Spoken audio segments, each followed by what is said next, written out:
खेल थोड़ी चल रहा है कि चीफ मिनिस्टर सीबीआई के अगेंस्ट प्रोटेस्ट कर रहे हैं। ऐसा थोड़ी, पहले आप सीबीआई को करने नहीं देते हो, सीबीआई आती है पत्थर मारते हो और उसके बाद खुद ही प्रोटेस्ट पे उतर आते हो। आप पॉलिटिक्स खेल रहे हो ना, तो आपको जो लड़की के साथ जो हुआ है उससे तो कोई मतलब नहीं है। आप तो सेंट्रल गवर्नमेंट के साथ कर रहे हो पॉलिटिक्स, राइट। सीबीआई भारत की है ना, भारत से अगेंस्ट तो नहीं है। सीबीआई पढ़ा लिखा है, बता सकता है पॉलिटिक्स का। It's a absolute failure and the guilt is evident. Guilt, ये तो आपकी और मेरी ज़मीन है, वो हॉस्पिटल किसी का जागीर थोड़ी है, वो हॉस्पिटल तो हमारा है।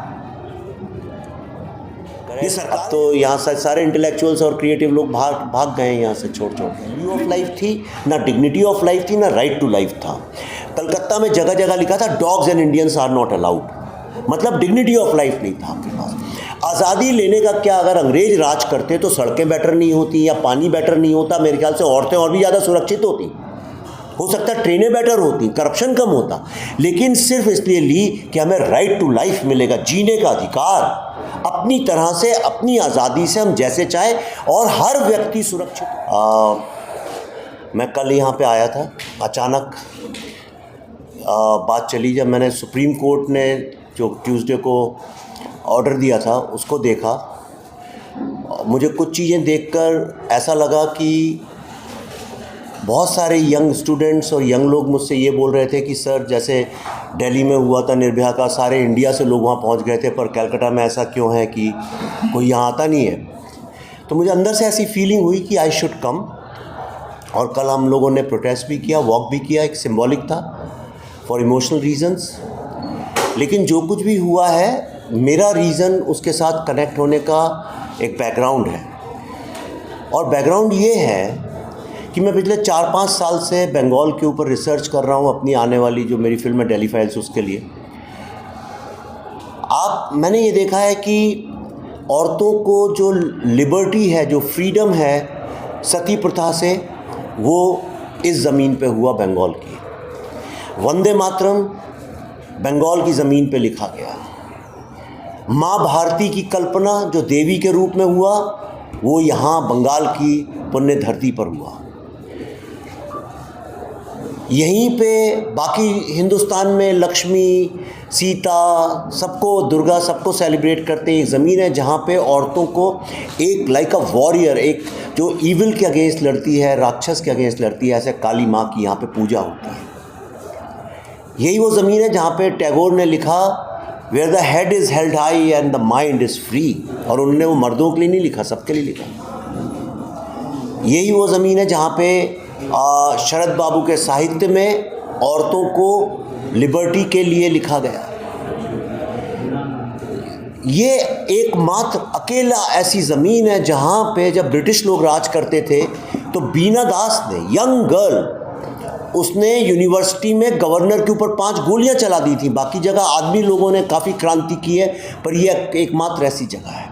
ये उनके उत्थान के लिए, उनके लिबर्टी के लिए इतना ज़्यादा काम हुआ है जो पूरे भारत में नहीं हुआ है। सेकंड, मेरा रीज़न ये है कि बंगाल की ज़मीन, आज मैं यंग लड़के लड़कियों से बात करता हूँ, वो लोग जो हैं यहाँ की हिस्ट्री भी नहीं जानते हैं। आजकल के बच्चों को डायरेक्ट एक्शन डे के बारे में नहीं पता।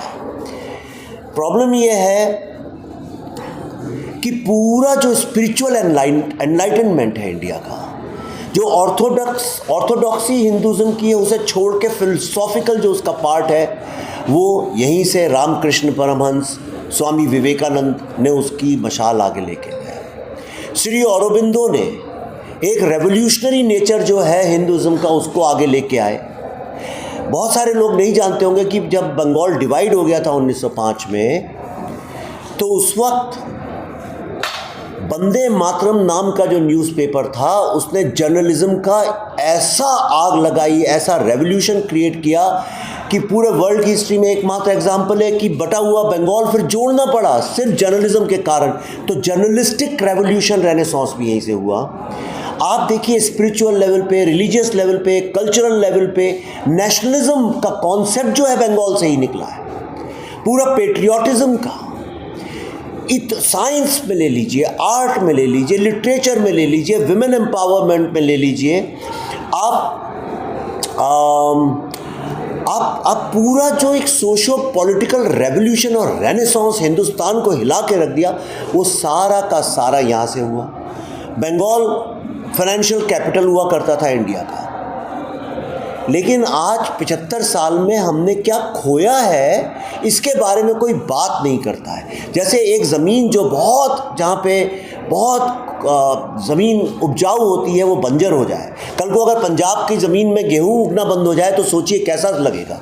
आज अगर यहाँ पे ऐसा हो रहा है तो ये बहुत दुख की बात है। रेप, सेक्सुअल क्राइम और वायलेंस अगेंस्ट विमेन ऐसा नहीं है कि सिर्फ बंगाल का प्रॉब्लम है, ये पूरे इंडिया का प्रॉब्लम है।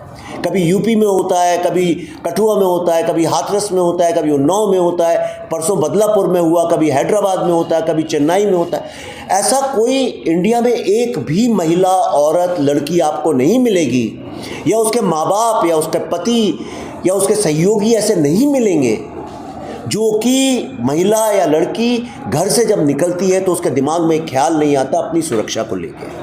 महिलाओं के साथ जो हमारा व्यवहार है, बच्ची पता चलता है बच्ची पैदा हो रही है, अबॉर्शन कर देते हैं, कम उम्र में लड़कियों की शादी हो जाती है, दहेज की एक बहुत समस्या है, तमाम समस्या है। लेकिन मैं यहाँ इसलिए आया हूँ कि बंगाल की ज़मीन में अगर ऐसा होता है तो बहुत गलत बात है। वो ऐसे ही है जैसे कि एक कल्चरल, सोशल, पॉलिटिकल लीडर है वही ऐसी हरकत करने लगे। मैं रुका रहा जब यहाँ के डायरेक्टर को, आरजी कॉर्प के डायरेक्टर को ट्रांसफ़र कर दिया गया बाइज्जत, मुझे बहुत बुरा लगा, मैं रुका रहा। उसके बाद जब माँ बाप को बोल दिया सुसाइड केस है, मैं रुका रहा। जब उनने एफआईआर लेट की, मैं रुका रहा। लेकिन जब इस स्टेट की चीफ मिनिस्टर खुद ही अपने अगेंस्ट प्रोटेस्ट करने सड़क पे आ गई, तब मुझे ऐसा लगा कि एकदम होपलेस और निराशाजनक सिचुएशन है। वो ऐसे ही है जैसे कि पुलिस सड़क पे चोरों के अगेंस्ट प्रोटेस्ट करने आ जाए। मैंने जितना भी रिसर्च किया है आप भी कर सकते हैं, और ये ऐतिहासिक फैक्ट है कि जब 1946 में यहाँ पे मुस्लिम लीग ने डायरेक्ट एक्शन डे किया था जिसमें 20,000 से ज़्यादा लोग काटे गए थे, मारे गए थे, और मेरे ख्याल से हिंदुस्तान की हिस्ट्री में इससे ज़्यादा रेप नहीं हुआ जितना यहाँ डायरेक्ट एक्शन डे और नोआखली में औरतों का हुआ है। और ये हुआ कैसे?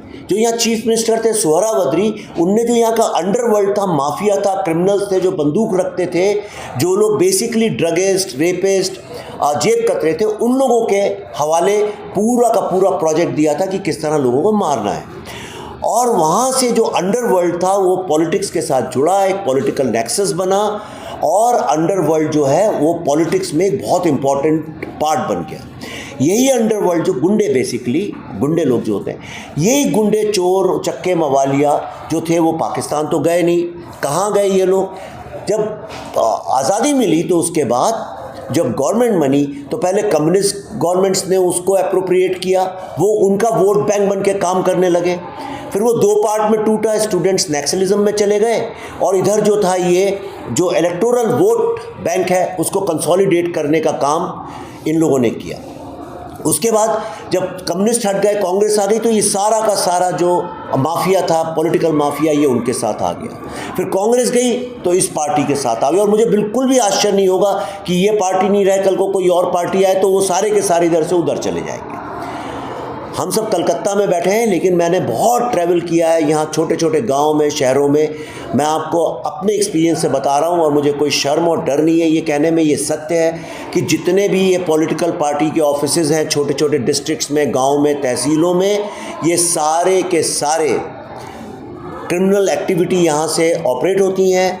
यहाँ पे sexual exploitation, violence against women ये काम होता है, क्योंकि सेक्सुअल वायलेंस जो है औरतों के अगेंस्ट, क्राइम अगेंस्ट विमेन, उससे पूरी सोसाइटी डीमोरलाइज होती है, फैमिलीज़ डीमोरलाइज होती हैं, और अपने वोट बैंक में किसी और को कंसोलिडेट करने के लिए ये सबसे स्मूथ और सेफ तरीका यहाँ पे माना जाता है।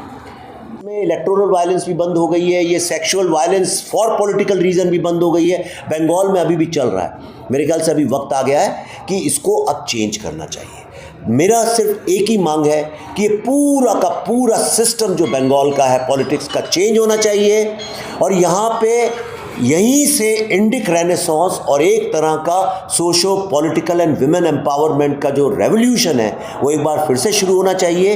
ये सूखी बंजर पड़ी ज़मीन पे कम से कम हज़ारों लाखों बीज बोने चाहिए जो कि यंग लोग बोएं, एक नई पॉलिटिक्स यहाँ से निकले, एक नए तरह की सोच निकले और पुरानी वो कम्युनिस्ट और ये जो अभी चल रही है ये सारी की सारी पॉलिटिक्स बंद हो और यहाँ पे इंडस्ट्रियलिस्ट लोग वापस आएँ, यहाँ पे आर्टिस्ट वापस आएँ और जो लोग छोड़ छोड़ के बंगाल जा रहे हैं यंग लड़के लड़कियाँ वापस आएँ। हम जैसे लोगों को यहाँ के फिल्म बनानी चाहिए। लास्ट में मैं आपको एक बात कहना चाहता हूँ कि मैं पूरे इंडिया में जब चाहूँ जहाँ चाहूँ कभी भी कोई भी फिल्म शूट कर सकता हूँ, लेकिन 2 स्टेट्स ऐसी हैं जहाँ पे मैं शूट नहीं कर सकता। एक है कश्मीर और दूसरी है बंगाल। आप खुद सोचिए ऐसा क्यों है, क्यों लॉ एंड ऑर्डर ऐसा है कि यहाँ पे लोग फिल्म जैसी चीज़ शूट करने से डरते हैं। इसके बारे में सोचना चाहिए। Now I will take questions. हमारी नाक इसलिए कटती है बिकॉज हमारे यहाँ एक भी पूरे इंडिया में आपको ऊपर से नीचे, रईस हो, गरीब हो, किसी भी जात की हो, किसी भी धर्म की हो, कोई लड़की महिला ऐसे यहाँ भी बैठी हैं, आप किसी से पूछ लीजिए, नहीं होगी जो अपने को जब बाहर निकलती है सुरक्षित ना महसूस करती हो। मैं जितनी भी औरतें और लड़कियों से अपनी ज़िंदगी में मिला हूँ, सबके साथ एक ना एक तो बैक स्टोरी है जहाँ उनको किसी ने किसी तरह से एक्सप्लॉइट किया है या ग्रोप किया है या मोलेस्ट किया है। कोई ना कोई पब्लिक लाइफ में, ट्रेनों में, बसों में, स्कूल्स में ऐसा है। लेकिन किसी सरकार के लिए उसमें इन्वॉल्व हो जाना और उसको कवर अप करना, जैसा यहाँ भी आरजी कौर के केस में हुआ है, वो तो और भी ज़्यादा शर्मजनक बात है। जिन लोगों को सुरक्षा करनी चाहिए, जिन लोगों को हमारी रक्षा करनी चाहिए, जब वही लोग हेल्पलेस होकर खुद प्रोटेस्ट कर रहे हैं सड़क पे, तो ये बड़े दुख की और निराशाजनक, होपलेस बात है।